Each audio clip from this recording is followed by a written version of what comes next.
Hey guys, I'm Eric, and this is Retro Gaming Nerds.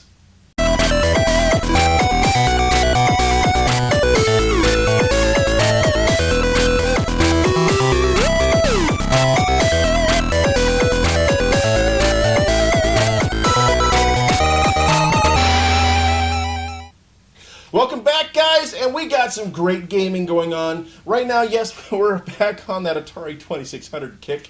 I apologize. We're going to switch it up next time, I promise, with some other consoles. I got a surprise for you. So, guys, what are we playing this week? Well, back on our Atari Warriors episode, I talked about how it was basically a clone of Commando from Capcom.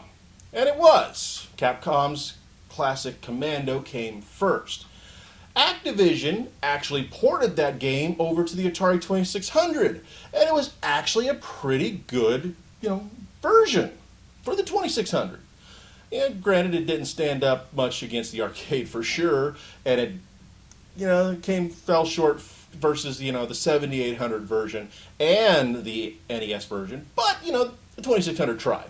And this is one of those great games that I'm really glad that came out for the system. And we're going to show you all the differences on why this game was better.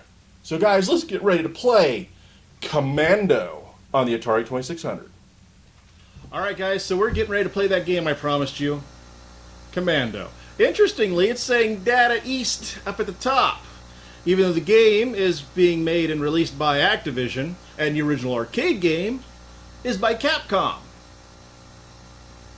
Odd. I don't know.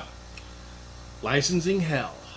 Alright guys, so I have not read the instructions to this game, but everything only runs on one controller and one button. I do know that. So let's go ahead and give this a shot and see how much better this was than Atari Warriors.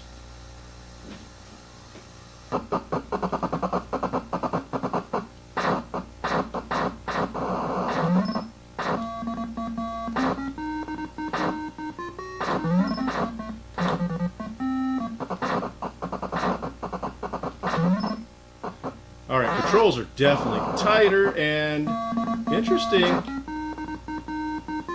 The bullets are not as big as they are over on Atari Warriors, so there is that.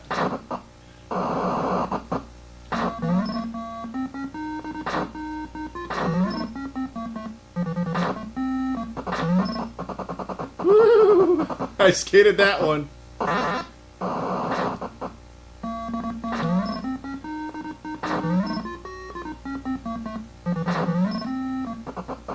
The theme music is kind of crappy, but I can live with it.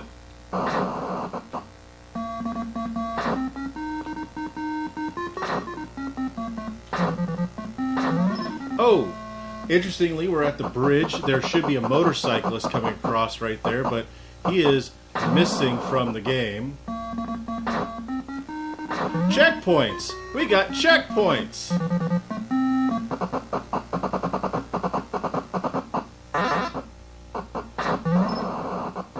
I hate these machine gunners. Son of a gun. But they don't shoot like they do over in the arcade or the home or the other console versions. I died. I ran out of lives. That's how crappy I was. But you know what? I played at least twice over on the Atari Warriors properly, with the real joystick. So we're going to go a second round. Gotta hit the reset button. 5,800 was my score right there.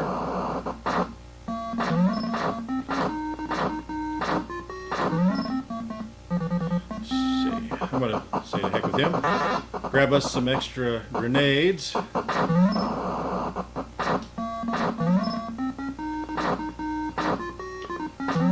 You can only shoot one at a time, basically. This is kind of crappy in that sense.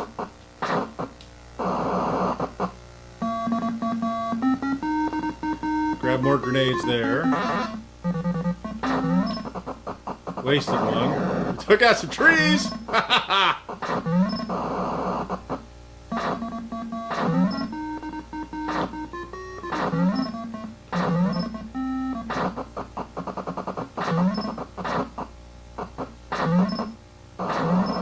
Oh yeah, we're doing great. And you know what? The graphics aren't really all that bad here. I gotta give it credit. Urgh.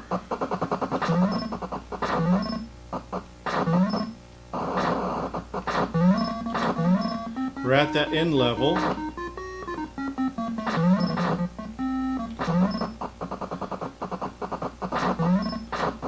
Gosh darn it!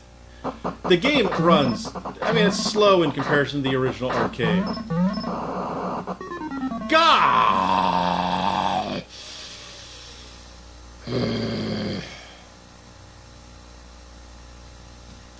Here, one more.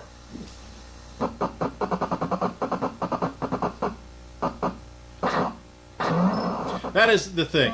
I mean, it is a bit of an intense game for an Atari 2600 game, based off of a much faster game. I mean, the slowness and the clunkiness does add a whole new kind of perspective to the game. And I just suck.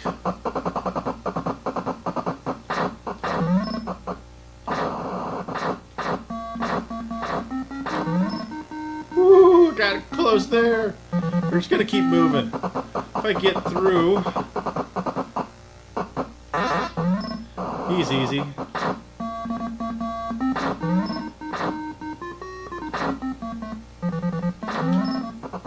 I just wish there was like a easier way to rapid fire, you know?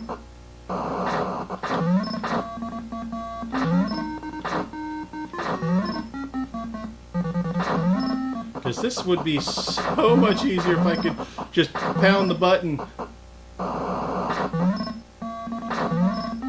Oh, we're almost there. Honestly, I just want to get past this level.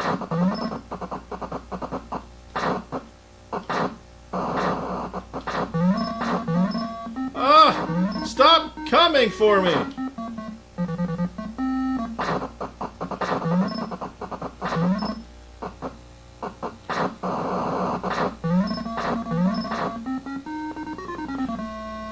I was so close.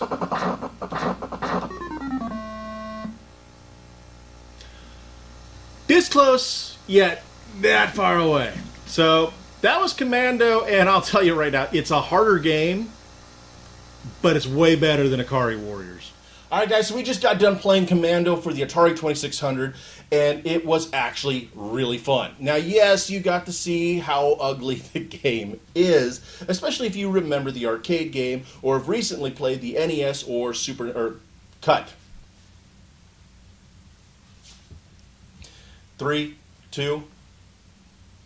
Alright guys, so we just got done playing Activision's classic Atari 2600 version of Commando. This game was actually really impressive, considering the fact that we played it on the Atari 7800 and the NES and the arcades back in the day, and I played in emulation as well. This version is actually pretty faithful. Granted, it's uglier in comparison to the other siblings, but Activision is known for quality, and they really pushed the envelope with this particular title. The controls are really good, the frame rate's really nice, the animation's pretty decent, the overall appearance of the game tries to remain as faithful as possible considering the hardware that it's being played on, so you can't complain too much. I applaud Activision for the efforts. This is a great game. I highly recommend that if you can find it, grab it. It's a great shooter, and it's fun. Come on. So guys, I'm going to cut it short here because we're trying new things and trying to condense our episodes. Remember, you can go and follow, like, subscribe, blah, blah, blah, here on Notes and Nerds on our Facebook, Twitter, Instagram, Google+, yes, we're still there, and YouTube. So please, the more you guys go out and like and subscribe our stuff and share it, the more popular we become and the better content we can produce for you. And speaking of which, producing content, please go to our Patreon.com account over at patreon.com/notesandnerds, where you can give a little to get a lot back. And by that I mean that, no matter little you give, it helps us produce great content and cover more events and cons and other such great things that are out there. So guys, remember, we're playing more games on classic consoles America, and this was Retro Gaming Nerds.